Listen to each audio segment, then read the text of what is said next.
Hi, everyone. It's Jen Dewall. And on this week's episode of the Leadership Habit Podcast, I sat down with Michele Molitor. Michele is the founder and CEO of Nectar Consulting, Inc., and co-author of the best-selling book, Breakthrough Healing. She works with executives and entrepreneurs, bringing over 25 years of experience, intuitive insights, and strategic business savvy to their success. She is an expert at enhancing the capacity of leaders through greater emotional, social, and leadership well-being, helping them to build inclusive company cultures that result in trustworthy teams that are more productive, passionate, and profitable. Enjoy this episode as Michele and I sit down to talk about how we can tap into our unconscious to find our success.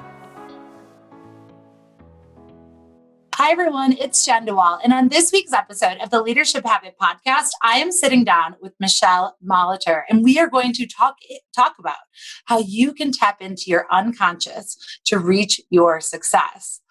Holy cow, tapping into your unconscious. How did you even come to be? How did your work come to be, Michele? And thank you so much for joining us on the show. But we're going to be tackling something that I think is going to be so intriguing and so interesting today.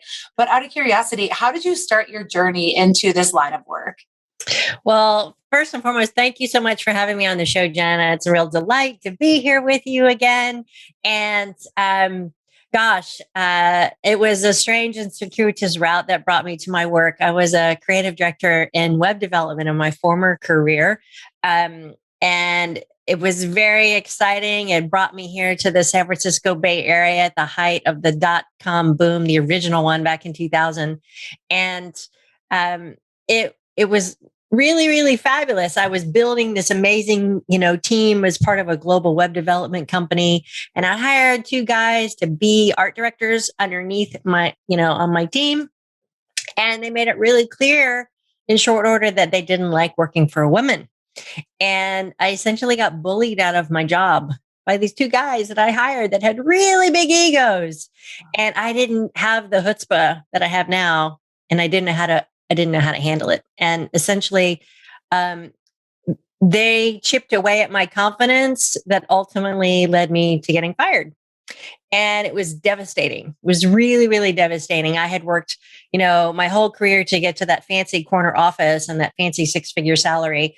And boom, there I was. And I was like, oh, crap.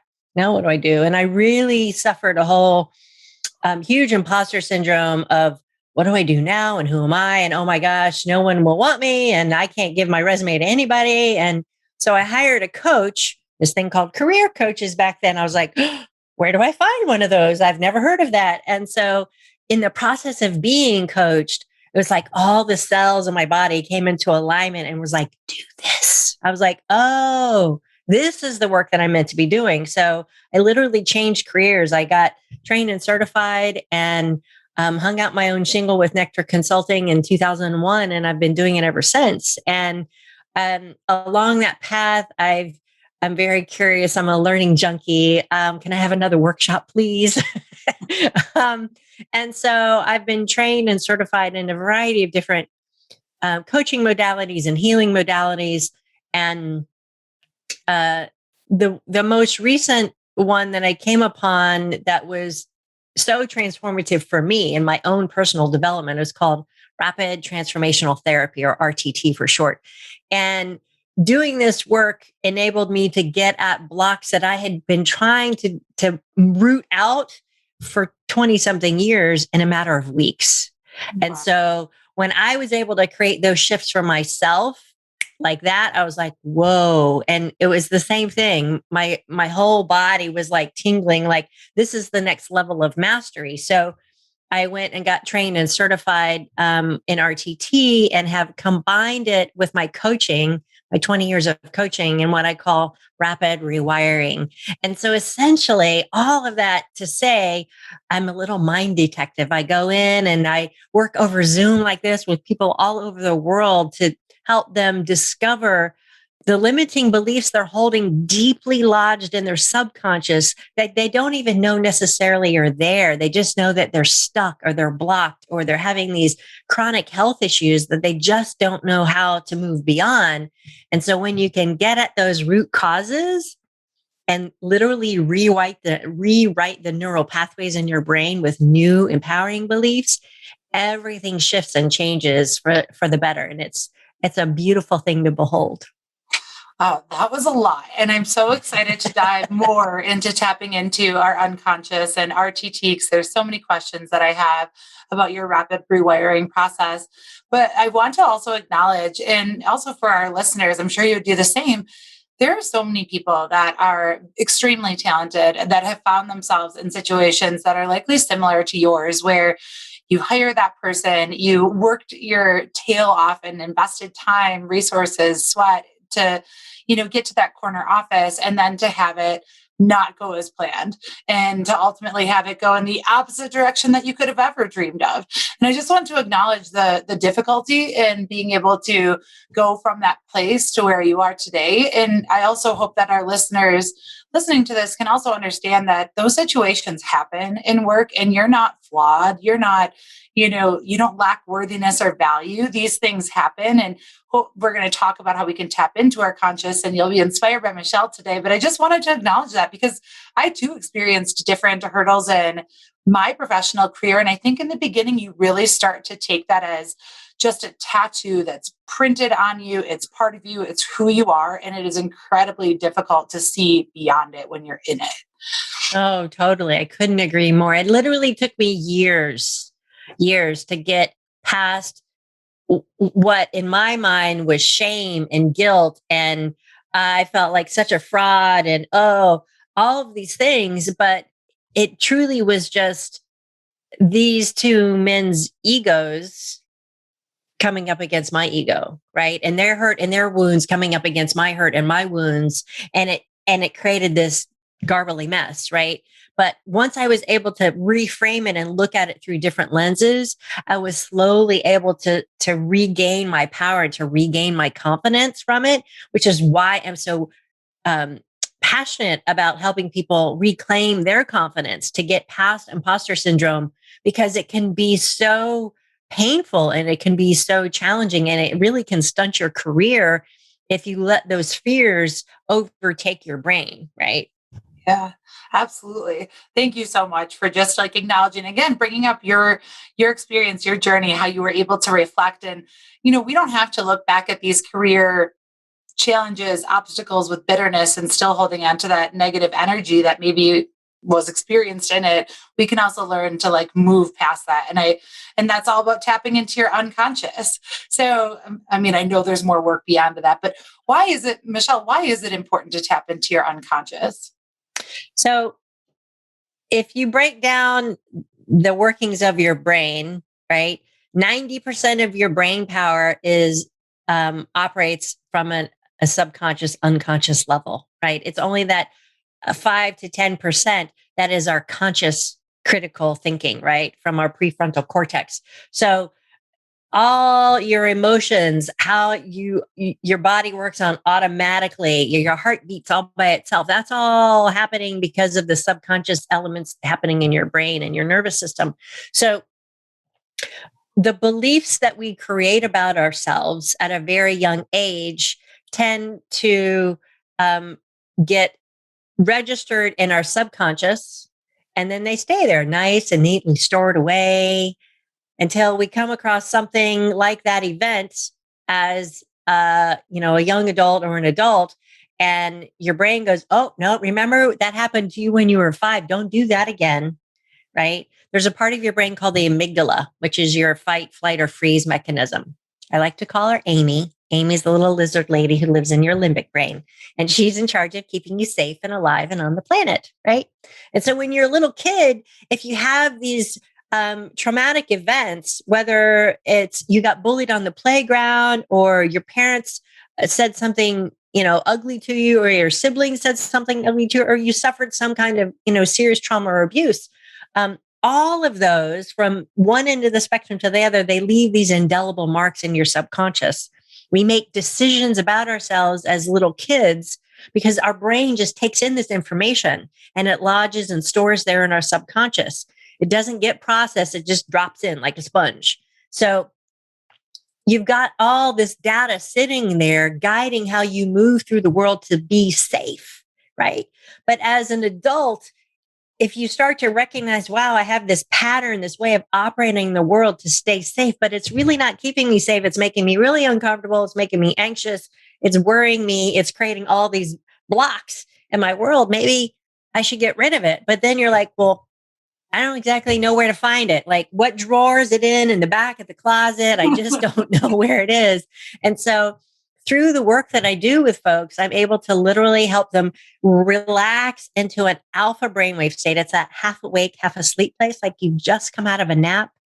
And in that state, I'm able to access your subconscious and literally have a conversation with it and find out what is at the origin point of that belief or that block that you have. And from that point, we can literally rewrite it. We reduce, we eliminate the emotional charge that you made up about it, however long ago it was. And we just neutralize it. We like pouring baking soda on it. That's all we're doing, right? And then you rewire the neural pathways in your brain for new beliefs. I am enough. I do believe in myself. I am worthy. I have value. Whatever those old belief stories are for you. And that enables you to show up with greater confidence, to take back your power, and to navigate through your world differently than you ever have before, because you've moved all of that old junk out of your trunk that you don't need anymore. Oh my gosh. Michele, I think people may not even realize. So, we talked about this in the pre-call, or I guess before we hit record, and I was just coming from a day of bouncing after meetings, and I would identify as a workaholic. And when I make that connection, yes, it comes from that subconscious or unconscious belief, which was rooted in my childhood, right? I'm older than a child, and I still hold on to the belief of I'm not good enough, which then throws into workaholic. You got to work, got to prove it, got to do your best. And then ultimately I still feel like I'm dropping the ball because I don't have enough time to actually do all the things in the way that I want to. But I say that because someone listening, that I'm not good enough, you might initially say that that doesn't relate to me, but what you might relate to is being a workaholic, or like, what are you trying to prove? And maybe that's the language that resonates with you. But, what are the benefits when we can truly tap into our unconscious? What are the benefits that people see? I know we talked about being able to flip it, but what have you noticed with your clients? Oh gosh, I have so many stories.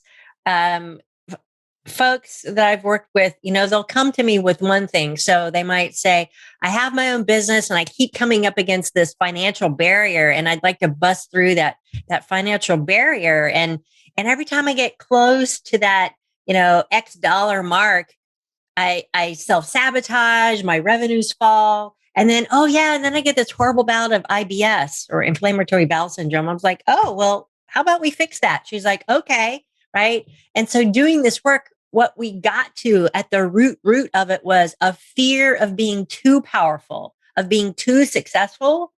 Right. And so when we neutralized that, we eliminated it and then rewrote the story around it.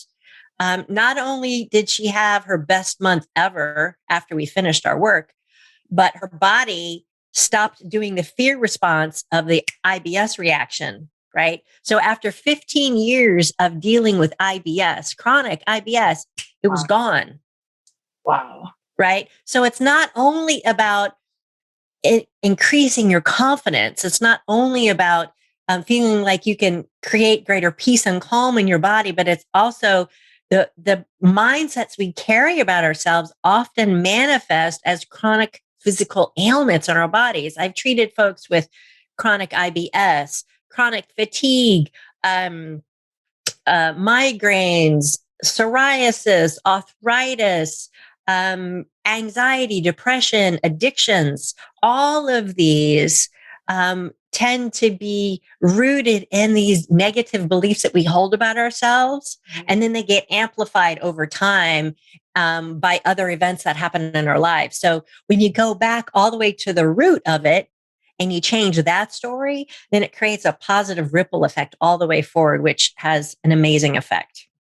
I have a question, and I just a more curiosity question for you, because I was leading an event yesterday and we were talking about, the power of our thoughts and how they can impact what we do. And I know you and I share a lot around, understanding how we're setting ourselves up for success in that regard.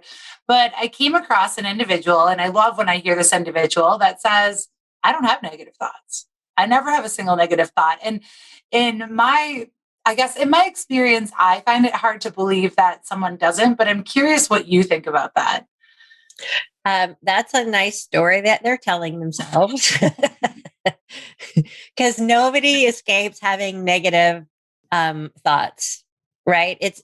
We're programmed from the moment we're born, right? As a kid, you're growing up. You want to do something. No, don't do that. No, don't touch that. No, don't do that, right? We get reinforced with no's all the time. And as we grow up, that programming that we receive, good, bad, or ugly, right, is what stays and reinforces in our own mind's conversation, right? So I've been doing 20 years of personal development, right? I'm a personal development junkie. I will admit it. The brain fascinates me. I like to read things about neuroscience for fun, right? And I still got negative stuff happening, right? So the person who says, oh, I don't have any, that's a very nice facade of, I'm fine. I'm fine. Don't look behind the screen. Don't look at the man behind the curtain, right? It's like the Wizard of Oz. So, for those who are listening and they think, oh, I'm good. I'm fine. Like, great. And start to notice throughout your day, like I always say, what percentage of your thoughts are above the line or below the line? So above the line is I'm peaceful. I'm happy. I'm ecstatic. I'm joyful. I'm excited. Below the line is I'm numb. I'm bored. I'm anxious. I'm worried. I'm upset. I'm depressed. I'm despondent. Right. Right. It's all vibrational energy. Emotions are just vibrations. And so the lower you are on the scale, the darker it gets, right? Or the higher you are on the scale, the brighter it gets. And so just start to notice how much of your day is spent above the line or below the line. And if you're spending more of your time below the line, well, then you might want to get some help from someone, right? It might be a coach. It might be a therapist. It might be an RTT specialist. It might be your pastor at your church. It might be a close friend.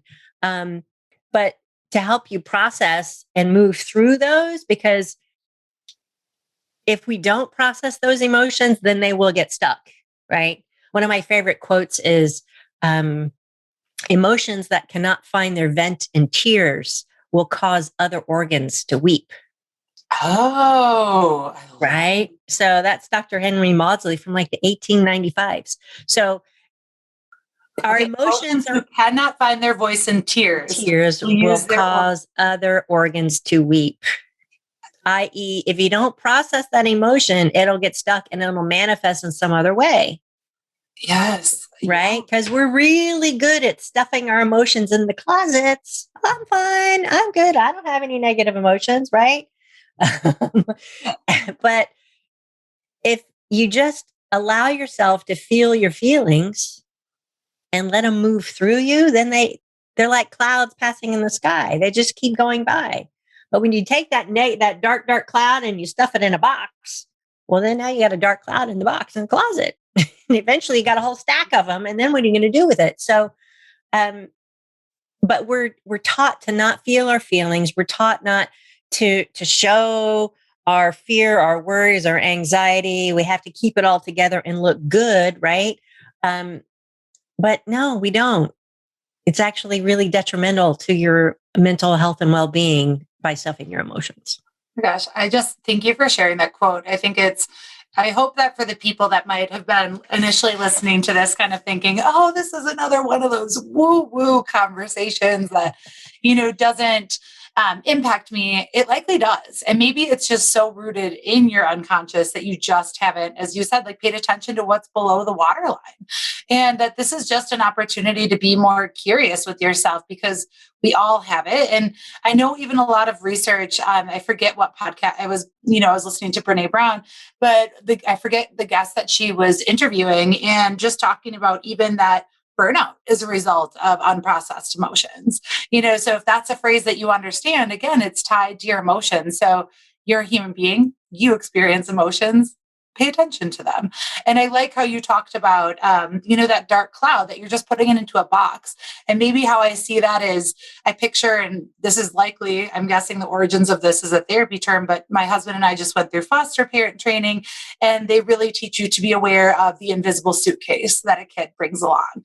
It's what you can't see that is there. It's with them the entire time. And knowing that every single child has an invisible suitcase, that it's your job to try and hold space to help. And I think, that's what that black cloud reminded me of, is that invisible suitcase that we all carry. Yes. So how do we see this show up when we're a leader at work? Like, what can this look like? So we're talking about the unconscious. We're talking about that cloud that's in a box, or these unprocessed emotions. How does this show up when we're at work as a leader? Well, and that's a great question, Jen, because a lot of people think, oh, I leave my personal life at home when I come to the office. Yeah. Except if if you stubbed your toe really badly in the morning, are you limping around the office? Yeah. What'd you do? Oh, I stubbed my toe really bad. Yeah. It's the same thing if you had an argument with your partner, right? Or your roommate or whomever, right? You show up at work as a leader. If you've got this noise happening in the background in your mind, it's a distraction, right? And emotionally, it creates a toll that keeps you from being fully present and fully focused, right? On the work at hand. Another way of coping with that emotional noise from our other parts of our lives is to be a workaholic. As a recovering workaholic, right?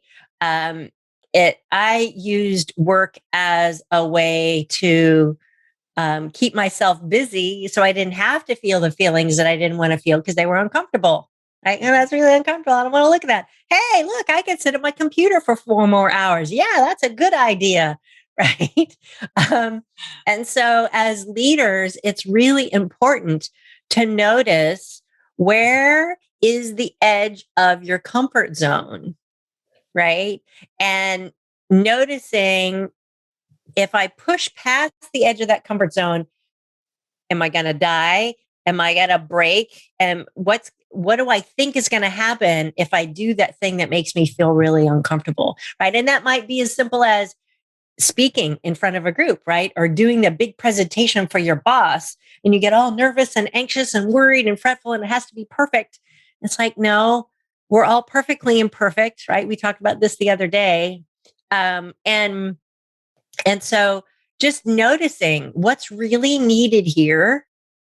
And if I step beyond the edge of my comfort zone, what do I think is really going to happen? Not what my fear brain is telling me, but what my logical brain is telling me. Oh, well, I might get something wrong, but I won't die, and I probably won't get fired. So, okay. And I'll be human, just like everybody else. So it's a way of giving yourself some more breathing room and giving yourself some grace. I love that. I mean, that hits me because I know, even from the workaholic perspective, I've always been on the lines, right? No, I know you're not supposed to be there, by the way. So this is work that we will continuously do. And I think there's the ebbs and flows of life that push us there, pull us, or, we level out. But yeah, it's hard to turn off the workaholic brain for me, because it's, well, will I miss an opportunity? Will I, do something? Like, I have to keep hustling. And when I think about that, on the periods where I'm not, working long days, then yeah, I feel like, well, Jen, you're not doing anything, so then nothing's going to happen, so that is the fear piece. And, to say to other people, if you're thinking about how this really shows up at work, it could be you being a workaholic, but on the flip side, it could also be senses of how you even manage the relationships at work, or how you treat people at work, how you treat your customer. You could be extremely frustrated with yourself and then lash out at someone, even though that's not who you are at your core. Or maybe, it's not just overworking. Maybe it's then holding people to an unrealistic expectation of performance that you're not aware that's of. very, very common, right? I always say the fish rots or thrives from the head down, right? So if you have a chief cheese in charge that is a workaholic, they usually have a high bar for everybody else on their team. And so everybody else is spinning really, really fast, right? And so you get to notice, is that culture the right culture for you to be a part of? right? Is it healthy for you? Is it a place that has you feel like you're thriving, or is it depleting you actually in the long run, right? And so that, what you were talking about, that sense of, well, I'm not doing enough. If you're just resting, I'm not doing enough. That part of that is, FOMO, fear of missing out, right? Well, if I just do more, then I'll be in the know. I'll be plugged in, right? And I'll have all these opportunities coming to me. But here's a little secret, Jen, for you and everybody else who's listening, is it takes balance, right? We operate from our masculine and our feminine energy. And our masculine energy is that doing, that getting from point A to point B, that driving, that accomplishing, whereas feminine energy is resting and receiving and allowing, right? So you can't, just like breathing, you can't keep breathing out and not take a breath in, right? You have to give and you have to receive. You have to give and you have to receive. So when you learn to find that balance in your life of giving and receiving, right? Resting and working, then you'll have more space, right? And you'll have more mental space to then have the creative juices to do the things that you really love with more energy, more vitality, and not feel so depleted all of the time. Yeah, thank you for saying that. That really resonated, the in out of, breathing in versus or breathing out all the time, like pushing forward, doing, but like breathing in to reset. I love that example. So let's dive a little bit more into RTT, because I still feel like I can't even appropriately remember what it stands for. But what is it That's exactly? Okay. Most people can't. That's why we get some acronyms. Acronyms are great. What is it doing in our unconscious, like that process of RTT? So rapid transformational therapy is a unique combination of what I think are the best of all worlds, right? So it brings together cognitive behavioral therapy, neuro linguistic programming, hypnotherapy, and I add in coaching to create my rapid rewiring breakthrough process, right? And so in this process, what we're doing is essentially having you sit back and relax, and you just listening to the sound of my voice. And as you listen to the sound of my voice, you're becoming more and more relaxed. And as you become more and more relaxed, you're allowing yourself to drift into a deeper and deeper state of rest and relaxation. And the more we go into it, the deeper you're falling into this alpha brainwave state, that half awake, half asleep place that we talked about a little earlier. And in that place, your subconscious, the gateway to your subconscious is more available, right? So I'm able to literally have a conversation with that 90% of your brain versus the 10% of your conscious brain, and ask simply, what's at the root cause of this feeling not enough? This feeling of I'm not worthy, I'm not valued, whatever that underlying core belief is that's driving you to work so hard, right? And in that, your subconscious mind is like a brilliant computer. It has all the information stored away, neat and tidy, right? And it'll bubble up to the surface just the right information that you need to know in that moment. And we do this a few times, and you're able to connect the dots between what might seem like disparate events in your life, right? And you're able to go, oh, now I understand why those things have me behave this way now, right? So here's an amazing example, right? A woman that I worked with, she had unusually sweaty palms and feet, right? I think we talked about this on our intake call, right? And she had tried everything, right? It was embarrassing to her. She didn't like it, and nothing seemed to really work. And so through the RTT, what we were able to determine was that she was really shy as a little girl. She didn't like that her big sister got more attention than she did. And she felt scared when she had to be left on her own in front of her house. Her mom would have to leave her there, wait for her sister to come home while she went to work. All of these things in and of themselves didn't make a whole lot of sense. But when she put them together, she saw very clearly how, oh, the sweaty hands and the sweaty feet was the best way for her to process her emotions, right? Because you weren't allowed to cry. She was British, right? Don't cry, stiff upper lip, right? But to also get more attention than her sister, right? So her subconscious decided, oh, we can kill two birds with one stone here, right? We'll just create this little sweaty palm thing, right? To help you process literally, like she's crying from her hands and feet, right? And was getting this extra attention from her parents more than her sister, except it kept going and it kept going and it kept going. And she was 43 when she, showed up to do this work. And she was like, I can't stand this. How do we, and literally being able to put those dots together, just as her body created it as a way to protect her and to serve her, we were able to say, we don't need that anymore. And we turned it off literally, and it was done. That is powerful. That's incredible. I mean, the gift that you gave your client, like that's incredible. But I think it takes doing the work. It takes really wanting to do the work to understand that we all have those invisible suitcases or that unconscious that is either working for or against us. And I know one of the things that we want to talk about is also how, we take that and understand unconscious, and there's a huge physical issue to all of us as individuals, whether you're a leader or not. It's just if you're human. But then also understanding how your unconscious really will impact your ability to be a confident leader. And so let's talk about how our unconscious can impact our confidence. What ways have you seen that? Well, because we make these decisions about ourselves unconsciously at different points to our lives, not just when you're a child, but all throughout your life, right? Something happens, a significant other leaves, right? Just decides, nope, don't want to do this anymore, walking out, right? And you're like, whoa. And so then we unconsciously or consciously make a decision, oh, I'm not good enough, I'm not worthy, I'm not lovable, right? All of these decisions that we've made about ourselves are lodged in our subconscious, and they impact how we show up, right?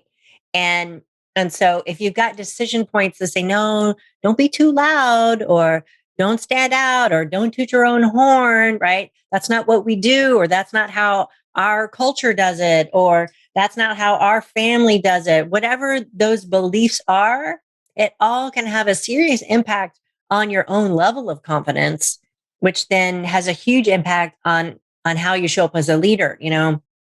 As I lost my confidence back in 2000, it felt like it really got shattered. I've spent a lot of time researching, like, where does confidence come from? And where do you find it? It is in your back pocket. Where's it stored? Can I buy some at the store? What does that look like? Right? I need another dose, please. Can I, right? Whatever that looks like. And what I found is it's these beliefs that we hold about ourselves that dim our confidence. We're born confident. We're born with self-esteem and self-worth and self-love. But over time, those things get stolen from us, or they get clouded or shrouded because of the fears from our life experiences, right? And so all of that impacts how we do our jobs and how we move through the world to be safe. And so when you're able to identify those hidden beliefs, right? Those negative beliefs that we hold, and flip them, then your confidence naturally starts to rise. Your energy expands.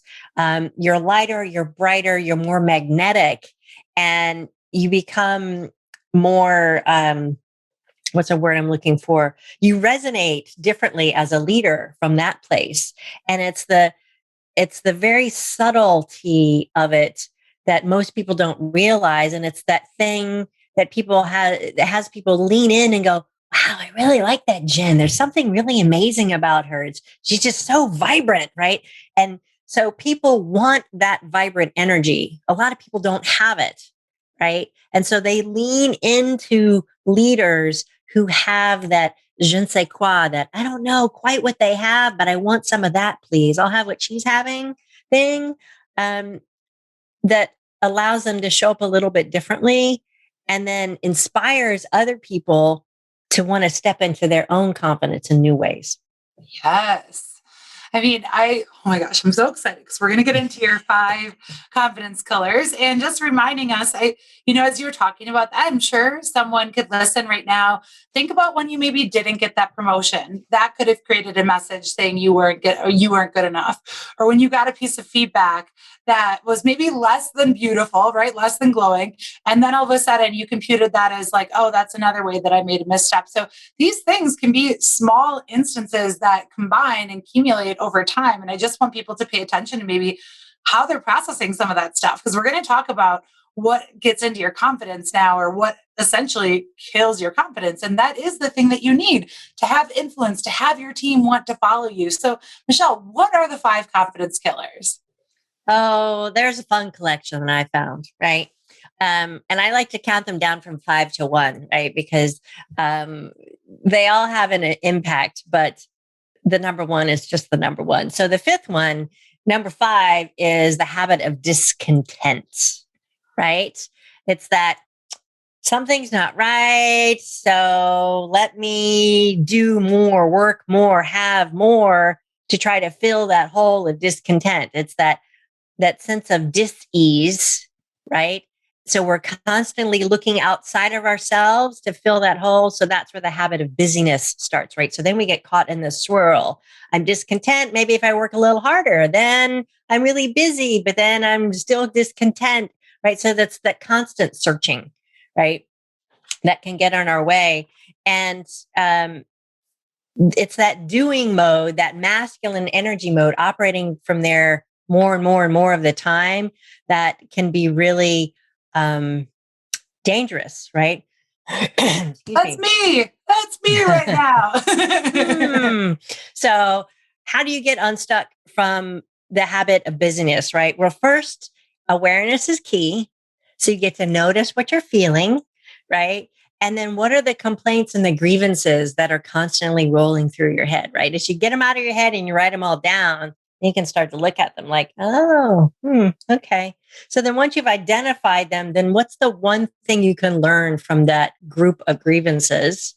What's the common denominator, the common thread, right? So let that information educate you, and then find the wisdom in it, the gift in it, and then have some gratitude for it. Like, oh, let me learn from this, and then have some gratitude for it. Because as you have gratitude, when you focus on gratitude instead, it's a sneaky little way to create a little burst of happy chemicals in your brain, your dopamine, oxytocin, serotonin, and endorphins, right? And so the more you can focus on what you're grateful for instead of what you're not grateful for, the more you can step into that happier place versus that place of discontent, right? So that's number 5. Number 4 is getting caught in the swirl of what ifs. What if it goes wrong? What if I don't do good enough? What if I get fired? What if I get stuck on the side of the road? What if? And that can send you down into this spiral all the way down the rabbit hole of, oh my God, right? And it can be really, really stressful. So the trick to that is play the what if up game with yourself. So instead of what ifing yourself down into the pit, you can what if yourself up. So what if I do a great job? What if I get a raise unexpectedly? What if a stranger helps me unexpectedly? What if I get a free cup of coffee today? Right. So I love that. you can just flip it, right? Instead of making yourself anxious, you can make yourself excited, right? Again, creating a little burst of happy chemicals in your brain and making you feel good versus or crunchy. Right? So if you've got a big meeting coming up, instead of saying, what if this doesn't work? Or what if this goes wrong? It's, what if all of a sudden they buy more than I expected? What if all of a sudden I build a new relationship that leads me to a new introduction? That is I love that that advice, Michele. I think that's so great, because there are so many anxious people that are playing the what if down game, but they could just benefit by shifting into the excitement. Yes. And it's as easy as that, right? It can be just that quick to go like, okay, if this is the negative what if, what's the positive what if? Just flip it And then you get to choose, right? Chocolate, vanilla, choose. Which one do you want? It's just a choice, right? Neither right or wrong, but which one feels better, right? Yeah, so you're not going to know until you do it. So right, exactly. So confidence killer number 3 is toxic environments. How many here has ever worked in a toxic environment? Yes. Raising my hand. Yeah. And I see all those hands out there, right? That's why I work for myself now, because if I don't like the client, I can fire them. Yes. Right. If I don't want to, it's just that easy. So you get to start to look at, take a pause and look across the landscape of your life, right? Do you have any toxic relationships in your family? Do you have any toxic relationship with friends? Do you have any toxic relationship with colleagues? Do you have a toxic home environment? Do you have a toxic work environment? Do you have a toxic community environment where it's leaving you feeling depleted, drained, crunchy, stressed, worried, fearful, right? If the energy you're receiving from those environments is having you tighten up into a ball and want to hide out, you probably got some toxicity going on in there. So you get to rate each one of those, right? On a scale of 1 to 10, 10 being super toxic, 1 being not really a big deal, right? And anything over a 5, you need to take a serious hard look at, like, what do I need to do to change this? Right. And it might be stepping away from a friend or a colleague, right? I used to have a colleague years ago that I worked with. It was a negative Nelly. Complain. And finally, one day I was like, wow, it sounds like you're having a really bad day. I have to go now, but I hope that gets better for you. Right. So when you don't buy into it, instead of, oh my God, you're right. Oh, that's so horrible, right? You're basically feeding that negative Nelly. You're feeding that toxicity, right? But I always say, just put on your coating of Teflon. Like, I'm really sorry you're having a bad day, but I've got to go, right? And you just leave them with their toxic present that they're trying to hand off to you because they don't want it. They're like, here, take my poop. No, thanks. I really don't want your poop today, but you have a good day with that, right? Blessings and love. And I got to go, right? And so 9 times out of 10, that person who's got that toxic stuff that they're trying to offload, right? Because they don't know how to process it. They don't know how to be with it. They'll go find somebody else to give it to. Yep. Right. So it enables you to raise your vibration, right? And they're going to go wherever they're going to go. I think that one's so important because I just had this conversation with a friend, and she's like, well, I can't, I'm so sick of my organization. It's so toxic. People complain all the time. Well, you know what? Like you can, like, I'll call her Julie for lack of that. Like, Julie, you actually can separate from that individual. But there are so many people that use the excuse, like, no, I can't. No, I can't. Yes, you can. And you aren't just handcuffed to that person to hear their negative response and take their gift. And if you're making that excuse too, like, you are not handcuffed to that person. You can say, I love that. Love and blessings to you. Like, I've got to go. It sounds like you're having a rough day. So if you're thinking in your head that you can't do that, you absolutely can. That's just an excuse for not having accountability for dealing with that. Right. And I will say there are situations, right? For example, and this is an extreme, but let's say if you're a woman in an abusive relationship, sure, right? Sure. There are these situations where it can be dangerous to try and leave, right? And so you have to seek out the right help to be able to do that, right? Making connections at an abused woman shelter, for example, so that you can do that and make sure that you're safe, right? Because we want everyone to be safe too. So, but in the work environment, right? It's important to know that there are ways to maneuver through those water, even if you've got a toxic boss, right?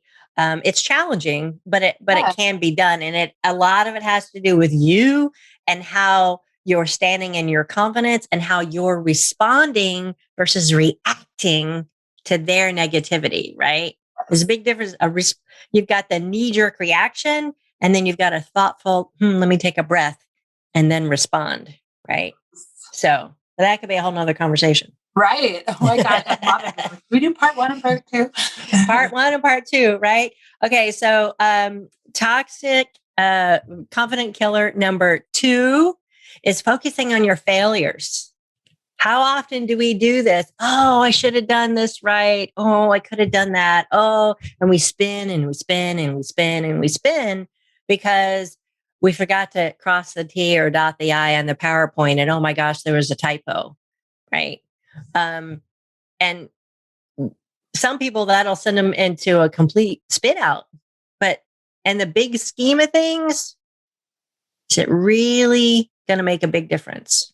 No. The best way to reframe it, I found, is to think about it as if you were looking back on your life from your deathbed. And in the grand scheme of things, how important is that thing that you're spinning about? Right? And it gives you a whole different perspective. Right?